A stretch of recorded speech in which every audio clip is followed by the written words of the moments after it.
Bismillahirrahmanirrahim. Assalamualaikum warahmatullahi wabarakatuh. Kembali lagi di channel YouTube saya, Adi Apriyadi Adiansa. Pada video tutorial kali ini, saya ingin membagikan sebuah informasi yang saya rasa ini informasi penting untuk teman-teman dosen di seluruh Indonesia. Ketika teman-teman ingin mengajukan penelitian hibah dikti di tahun 2023 ini, maka pihak dari dikti telah mempersiapkan indikator penilaiannya. Secara garis besar terdapat dua penilaian proposal. Yang pertama secara administrasi dan yang kedua secara substansi dari isi proposal. Nah, kita masuk saja di bagian seleksi administrasi. Bapak Ibu dosen yang ingin mengajukan skema, baik pada skema penelitian dasar, di mana terdapat skemanya itu ada penelitian fundamental, penelitian kerjasama, pasca sarjana, kemudian ada penelitian dosen pemula, ada kebijakan strategis. Nah, jadi komponen yang dinilai ini rata-rata sama. Jadi ini yang harus perlu dipertimbangkan oleh teman-teman semuanya untuk memenuhinya. Yang pertama di dalam komponen penilaian ini adalah penulis usulan sesuai dengan ketentuan pada panduan, tata tulisnya, subbagiannya, jumlah kata per bagian. Nah, ketika dalam indikator penilaiannya ini kita terpenuhi atau ada ya, maka proposal penelitian yang kita ajukan akan lolos untuk tahap administrasi. Nah, ingat Bapak Ibu semua, ketika terutama di kampus kita yang masih banyak mengajukan penelitian dosen pemula, lihat baik-baik komponen penilaiannya.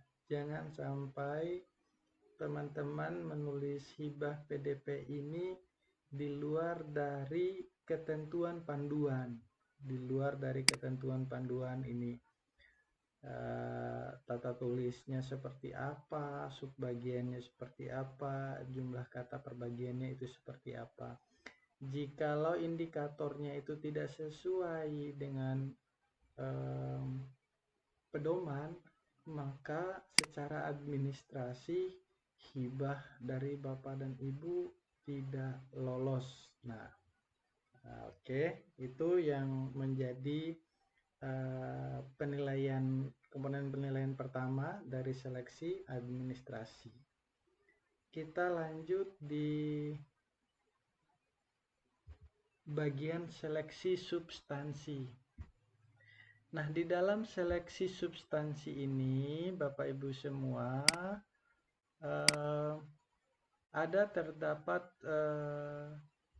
kriteria penilaiannya, mulai dari rekam jejak yang relevan sampai dengan referensinya. Nanti saya akan coba uraikan.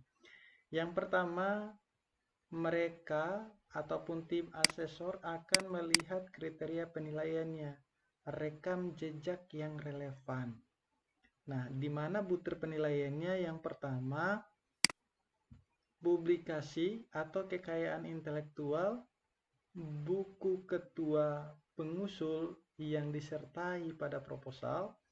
Kemudian ini yang menjadi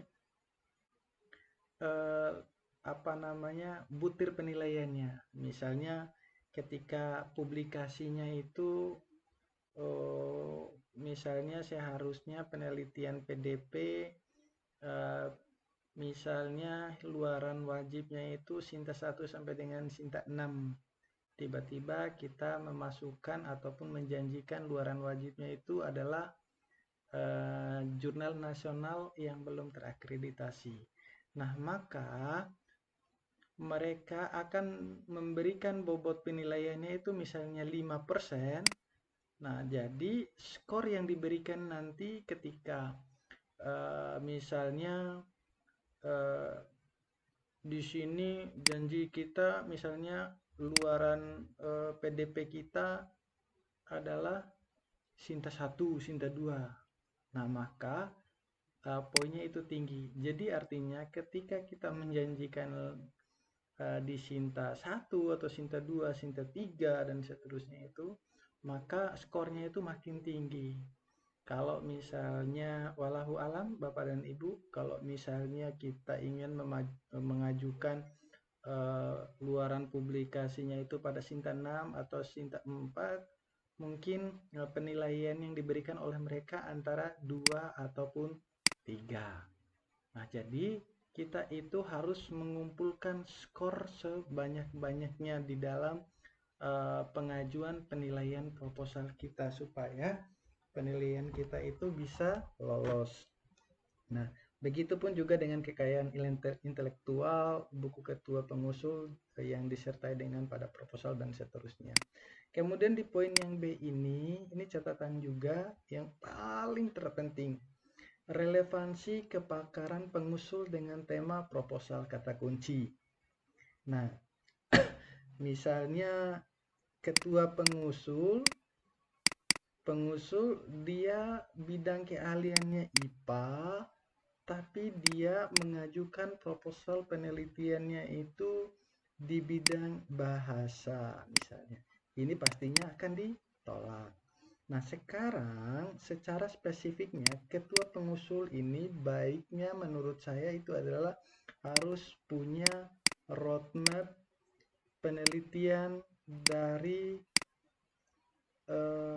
peneliti itu sendiri atau pengusul itu sendiri. Jadi ketika misalnya kita sebagai seorang dosen ahlinya pada bidang pendidikan dasar misalnya, tetapi kita spesifikkan riset kita dalam hal matematika atau matematika SD. Di dalam matematika SD itu kita ingin mengembangkan dan terus mengembangkan terkait masalah salah satu model pembelajaran misalnya BBL, Brain Based Learning, ataupun variabel-variabel lain misalnya kreativitas. Nah, silakan ini terus-menerus untuk dilakukan penelitian. Karena nanti dengan bobot penilaian dari butir penilaian poin B ini sebanyak 5%, maka ketika relevan akan mendapatkan skor 4. Ketika misalnya kurang relevan, jadi akan mendapatkan poin 1. Jadi ketika tidak relevan, poin 2 sorry, ketika tidak relevan, maka dia akan mendapatkan poin 1. Ya, kita pasti kepengen mendapatkan skor yang tertinggi kan? Nah, itu maksudnya. Jadi, pertimbangkan lagi judul-judul penelitian Bapak dan Ibu semua bahwa supaya judul yang kita usul relevan dengan bidang keahlian kita atau si pengusul itu sendiri. Yang poin yang C, rekam jejak yang relevan. Nah, jumlah kolaborator publikasi internasional bereputasi. Jadi dengan bobot 5%, kita itu harus ada yang namanya jumlah kolaborator publikasi internasional. Kira-kira kita sebagai penyusul pernah nggak melakukan kolaborasi dalam hal publikasi penelitian-penelitian yang bereputasi. Nah, di sana akan memuat rekam jejaknya kita. Jadi kita jikalau banyak melakukan kolaborasi publikasi internasional, ya ini lebih dari sama dengan 50%. Ini lebih kepada penelitian dasar yang kayak penelitian kerjasama, penelitian fundamental, dan seterusnya. Kalau PDP, mungkin banyak maaf untuk teman-teman yang baru pemula, mungkin dapat poinnya segini. Ya, tapi itu tidak masalah karena namanya juga baru penelitian pemula. Jadi silakan Bapak dan Ibu untuk mendongkrak penilaian-penilaian yang seperti ini. Jikalau misal tidak lulus PDP ke depan, berarti kata kuncinya adalah kita harus kolaborasi dalam penulisan publikasi internal bereputasi antar perguruan tinggi. Nah, itu yang menjadi catatan yang pertama, yaitu rekam jejak yang relevan dengan bidang keahlian kita. Oke, lanjut di poin yang kedua. Poin yang kedua ini berkaitan dengan substansi proposal kita adalah urgensi penelitian. Ini menjadi poin yang penting juga di dalam melihat komponen penilaiannya itu ada ketajaman perumusan masalah, ada inovasi pendekatan pemecahan masalah, ada state of the art kebaruan, serta roadmap penelitian. Memang ini ada pada bagian pendahuluan di dalam template penulisannya. Jadi di per masing-masing bagian pendahuluan, teman-teman dalam penulisan proposal harus ada poin A, B, C, D ini. Jangan sampai terlupakan atau tidak. Yang pertama, paling tidak membahas tentang ketajaman perumusan masalah. Poinnya itu 15. Poinnya itu sangat tinggi, 15% dia poinnya. Kita ingin mentargetkan nilai kedepannya nanti itu ya 100 lah, misalnya 100%. Kalau sudah 100% penilaiannya sudah pasti lolos nih, gitu kan. Makanya teman-teman ayo kita penuhi semua bobot-bobot persennya ini. Nah, tadi di sini penelitian dasar, jadi ada 15%. Jadi kita ingin melihat kalau 15% ini kalau untuk mendapatkan skor 4, maka dia itu harus tajam perumusan masalahnya. Jadi tidak perlu lagi saya menjelaskan bahwa seperti apa contoh ketajaman dalam judul penelitiannya misalnya kayak gitu. Nah, jadi itu kuncinya. Yang kedua adalah inovasi pendekatan pemecahan masalah. Di sini bobotnya itu 10% dan mereka akan memberikan penilai inovatif. Nah, misalnya ketika kurang inovatif, mereka itu berikan nilai 2. Ketika masih biasanya mendekati sekali dengan inovatif, mungkin kasih akan nilai 3. Ataupun penilaiannya mereka di sini ada 3, yaitu tidak inovatif, kurang inovatif, dan inovatif. Jadi untuk poin 3 tidak ada dia. Nah, oke. Mungkin bisa dimengerti sampai dengan di sini. Jadi di dalam inovasi pendekatan pemecahan masalah itu harus benar-benar inovatif. Kemudian urgensi penelitian selanjutnya di poin yang C, state of the art dan kebaharuan dalam penelitiannya. Ini bobot poinnya itu adalah 10%. Nah, maka indikator penilaiannya mereka itu banyak penelitian serupa. Nah, ini penelitian yang belum banyak dilakukan menggunakan pendekatan baru. Ketika mereka membaca proposal penelitian kita, mereka melihat judul penelitian kita ataupun kebaharuan dalam penelitian kita, misalnya rupanya ini sudah tidak ada yang kebaharuan yang muncul. Ini penelitian atau judul penelitian ini sudah banyak diteliti oleh orang-orang sebelumnya, misalnya kayak gitu. Nah, jadi ketika mereka sudah memberikan penilaiannya, mereka banyak serupa dengan penelitian, berarti akan dapat poin 1 di sini. Jadi ini harus dihindari sebaiknya. Karena kita itu mencari bobot nilai-nilai yang paling tertinggi. Kita itu harus terpenuhi dengan poin-poin yang tinggi. Nah, jadi teman-teman, jikalau ingin mendapatkan state of the art dan kebaruan dalam penelitian, kita itu harus menggunakan pendekatan yang terbaru, pendekatan baru maksudnya. Jadi pendekatan yang baru itu adalah pendekatan yang dimana jarang diteliti oleh orang. Nah, kalau di sini saya sarankan menggunakan aplikasi POP, Paris of, lupa saya itu singkatannya. Pokoknya menggunakan aplikasi POP. Nah, di sini teman-teman akan menentukan dan akan bisa menentukan kebaharuan di dalam penelitiannya. Nah, kemudian di poin yang ke-D, yaitu asuransi peta jalan atau roadmap penelitian. Nah, di sini bobot poinnya itu adalah 10%. Nah, di sini ada poin 1, 2, 3, dan 4. Kalau teman-teman tidak mencantumkan roadmap penelitian, misalnya tidak ada roadmap penelitian, maka akan mendapatkan nilai 1, berkurang lagi nilai proposalnya kita. Misalnya teman-teman menulis ada roadmap penelitian namun tidak jelas, dapat poin 2. Nah, kemudian yang ketiga, roadmap-nya jelas namun tidak ada penelitian sebelumnya yang mendasari dan tidak ada keterkaitan antara milestone dengan usulan penelitian.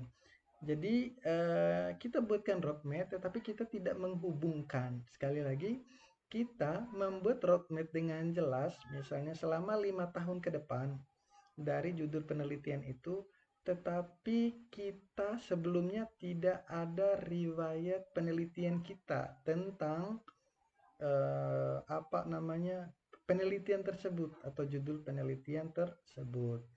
Nah, jadi contohnya misalnya kayak gini teman-teman. Misalnya judulnya A. Nah, roadmap penelitian kita buatkan tahun 1, tahun 1, tahun 2, tahun 3, tahun 4, tahun 5. Nah, sebelum menuju ke tahun 1 ini, kita itu harus uraikan terlebih dahulu yang namanya apa? Iya, yang namanya riwayat penelitian kita yang relevan dengan judul ini.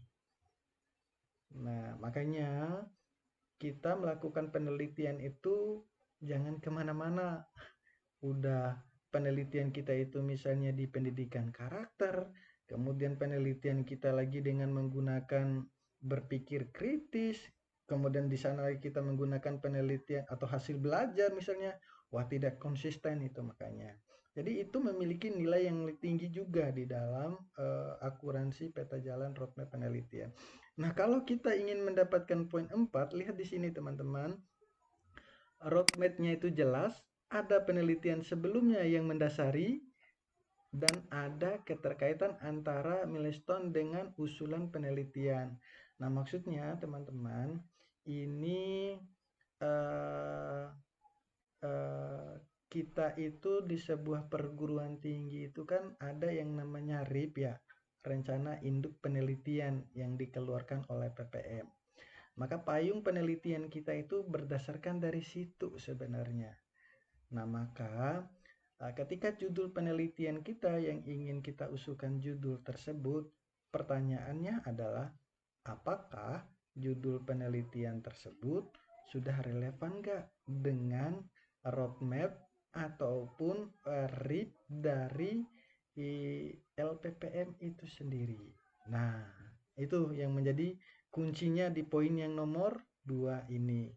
Oke, mungkin bisa dimengerti biar kita lanjut ke poin 3 nanti jikalau masih belum mengerti boleh di chat di kolom uh, uh, di kolom chat dari youtubernya saya. Jangan lupa like and subscribe ya.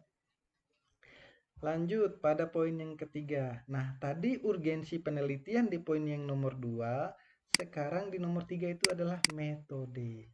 Nah, ada 4 kata kunci atau butir penilaian dari bagian metode ini. Nah, yang pertama akurasi metode penelitiannya. Bobot poinnya itu 10. Ini penelitian dasar, kerjasama, dan fundamental itu sama bobot penilaiannya, sama indikator penilaiannya. Misalnya akurasi metode penelitiannya, misalnya tiba-tiba kita menulis metodenya tidak akurat, ya dapat poin 1 dikasih oleh asesornya. Jikalau metodenya sangat akurat, ya dapat poin 4. Jadi ada 3 penilaiannya di Indonesia, 1, 3, dan 4. Jadi 3 itu tidak ada. Jadi itu skala penilaiannya mereka. Jadi Dalam penulisan metode, akurasi metode penelitiannya itu harus benar-benar akurat. Itu intinya. Jangan sampai ada muncul dijelaskan cara-cara melakukan penelitian kita. Yang poin yang B itu kejelasan pembagian tugas peneliti. Nah, banyak di antara kita, teman-teman, di poin metode ini yang belum mencantumkan kejelasan pembagian tugas tim peneliti. Misalnya, ketua pengusul tugasnya apa, kemudian eh, apa namanya anggota 1, 2, 3 dan seterusnya itu tugas dan fungsinya itu apa gitu kan. Nah, dibuatkan aja dalam bentuk tabel di situ teman-teman. Sehingga ketika itu termuat di dalam bagian metode, pembagian tim jelas dan sesuai dengan kepakarannya. Jadi lihat lagi kepakarannya. Jangan sampai pembagian tugas itu tidak sesuai dengan kepakarannya. Karena itu akan menjadi poin nilai dalam bagian metode itu sendiri. Nah, jikalau teman-teman masih belum mencantumkan pembagian tugas tim di dalam bab 3-nya, silahkan direvisi ya gitu kan. Nah, ini misalnya pembagian tim jelas tapi tidak sesuai dengan bidang kepakarannya, ya dapat poin 3 gitu kan. Makanya lihat dan kita itu harus benar-benar menentukan anggotanya itu sesuai dengan apa yang menjadi arah tujuan penelitian kita, sehingga nanti pada saat pembagian tugasnya itu sesuai dengan kepakarannya. Oke, mungkin bisa dimengerti di situ. Nah, di yang 3 ini, kesesuaian metode dengan waktu, luaran, dan fasilitas. Nah, menurut saya teman-teman, di sini metode dengan atau kesesuaian metode dengan waktu ini harus sinkron, teman-teman. Jangan sampai dengan apa namanya di jadwal penelitian kita atau di waktu penelitiannya itu yang lain kita ceritakan gitu kan, tetapi di bagian apa namanya metodenya juga itu yang lain lagi, tidak nyambung. Misalnya kalau kita melakukan penelitian tentang masalah analisis misalnya, atau metode tentang masalah analisis misalnya, kualitatif misalnya, tetapi tiba-tiba di waktu penelitiannya nanti atau di jadwal penelitiannya nanti tiba-tiba membahas tentang eksperimen gitu kan. Adanya ketidaksinkronan di situ. Jadi itu contohnya. Kemudian luarannya juga harus dilihat teman-teman. Luaran dalam penelitian kita itu seperti apa. Kemudian fasilitas di dalam penelitian kita itu yang akan menjadi yang kita butuhkan itu juga seperti apa. Nah, itu kita harus muatkan di dalam kata kunci itu sendiri. Nah, poin yang selanjutnya adalah kredibilitas mitra dan bentuk dukungan. Nah, ini poin untuk penelitian dasar itu 0 di sini poinnya. Jadi tidak dijadikan sebagai beban utama di dalam penilaian proposal kita, karena di sini bobotnya itu adalah 0. Tetapi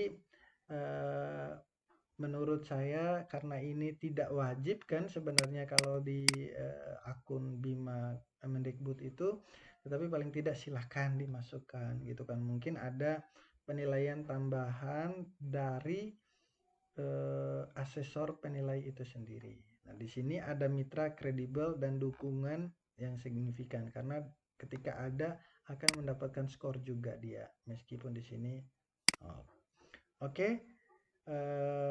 Jikalau ada pertanyaan silahkan masukkan di kolom chatnya lagi biar kita lanjut ke tahap berikutnya. Nah, ini referensi. Ini poin terakhir. Tadi yang pertama itu adalah apa namanya perumusan permasalahan, yang kedua itu urgensi penelitian, yang ketiga itu metode, yang keempat itu referensi. Nah, di poin referensi ini akan menjadi catatan penilaian kita. Nih, yang pertama, kebaharuan referensi. Kalau menurut saya supaya nanti benar-benar kebaruan di dalam referensi kita, ya 3 tahun terakhir lah gitu kan. 2023, 2022, dan 2021. Karena di sini dapat poin 50%. Nah, ketika kita memenuhi tentang masalah pustaka tergolong primer dan mutakhir lebih besar 80%. Jadi eh, misalnya apa terkait masalah daftar pustakanya itu harus benar-benar sesuai dengan kerelevansian dengan judul penelitian kita, karena nanti mereka itu akan bisa melihat misalnya pada saat asesor mengecek, oh ini tidak ada pustaka primernya gitu kan. Nah, artinya yang menjadi grandnya gitu loh di dalam referensinya itu atau pada penelitiannya itu. Nah, misalnya ini pustakanya tergolong primer dan mutakhir tapi kurang dari 50%. Nah, kemudian pustakanya tergolong primer dan mutakhir sejumlah 51 sampai dengan 50%. Nah, untuk menentukan misalnya pertanyaannya misalnya berapa banyak jumlah daftar pustakanya misalnya kayak gitu. Nah, tadi kan di dalam daftar pustaka tadi itu kan harus primer nih, harus tergolong pustaka yang primer gitu kan karena yang lebih besar 80%. Mereka akan melihat dan dari sekian referensi yang ada di dalam, tetapi saran saya jumlah referensinya itu ya minimal 40 referensi lah, teman-teman. Minimal 40 referensi. Ya, kalau misalnya 40-an ke bawah itu bukan berarti tidak bisa diterima ya, tapi bisa gitu kan. Tetapi kita pakai skala aja, skala disertasi gitu kan, ataupun skala-skala tesis yang dimana mengharuskan sekitar 40 sampai 50-an ke atas. Nah, di dalam jumlah 40-an itu mereka akan melihat referensi pokoknya itu berapa persen dari 40 referensi yang kita kutip ini. Nah, itu penilaiannya. Makanya benar-benar harus mencari daftar pustaka yang tergolong primer. Yang terakhir ini teman-teman, relevansi dan kualitas referensi. Nah, relevansi dan kualitas referensi kita itu harus dari jurnal yang bereputasi dan berdampak. Kita itu harus mencari, sekali lagi, jangan kebanyakan cek-cek di Google Scholar.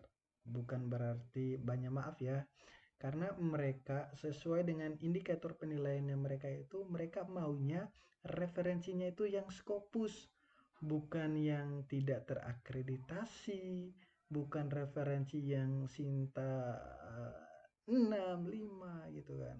Gitu kan. Silakan aja masukkan itu semua. Toh nanti juga kalian teman-teman juga akan mendapatkan poin.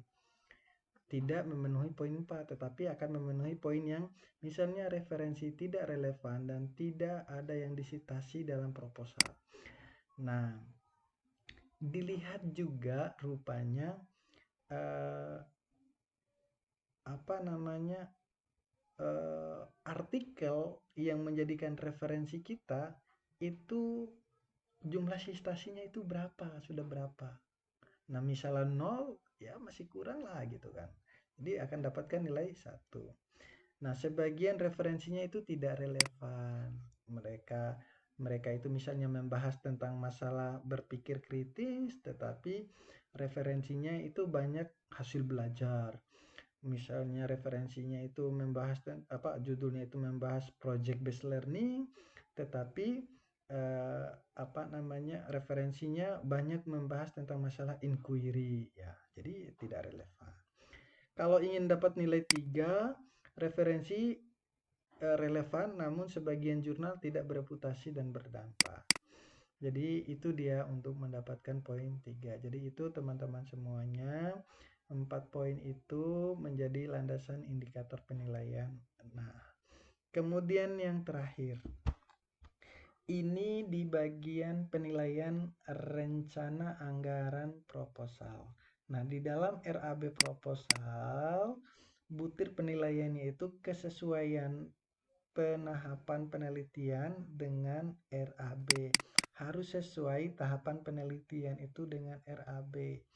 Kemudian, indikator capaian dan target capaian dengan RAB itu harus sesuai juga. Kemudian yang terakhir, rencana anggaran biaya itu sesuai dengan SBK. Jangan asal-asalan yang dimasukkan. Misalnya harga kertas satu rem misalnya 50-an ribu, untuk bisa mendapatkan 20-an juta terpenuhinya, oh satu rem saya masukkan aja 100.000. Ya, itu nanti akan mengurangi penilaian kita di dalam bagian RAB. Nah, oke, itu aja teman-teman semuanya. Semoga bermanfaat. Semoga setelah mendapatkan ataupun mendengar informasi yang saya sampaikan ini, teman-teman bisa merevisi, ataupun jikalau ini sudah terpenuhi semuanya gitu kan, ya alhamdulillah gitu kan, tinggal kita pasrahkan pada Allah Subhanahu wa Ta'ala. Oke, baik, itu saja. Nah, kita tutup dulu terkait masalah presentasi atau video tutorial kali ini. Semoga memberikan manfaat kepada teman-teman peneliti. Saya akhiri, wabillahi taufiq wal hidayah. Wassalamualaikum warahmatullahi wabarakatuh.